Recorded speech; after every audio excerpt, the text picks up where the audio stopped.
Oruç tutanlar iki növdür. Birinci növ sırf Allah üçün oruç tutur və yeməyini, içməyini, şəhvətini Allaha görə tərk edir və savabını da Allahdan umur, cənnət istəyir. Bu belə kəslər Allahla ticarət edənlərdir. Allah yaxşı əməllər edənlərin savablarını tam şəkildə verəcəkdir və bunlar həqiqi qazanc əldə edənlərdir. Allah Resulü sallallahu aleyhi və səlləm bir kişiyə belə buyurur ki, sənin Allah qorxusundan tərk etdiyin elə bir əməl yoxdur ki, Allah ondan daha xeyirlisini sənə verməsin.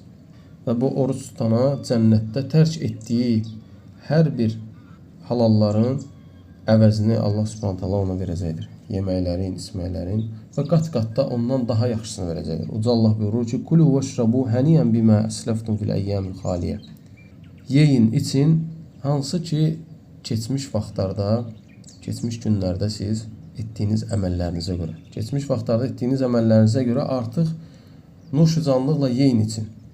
Mücahid rahimehullah buyurur ki, bu ayə oruç tutanlar üçün nazil olmuşdur.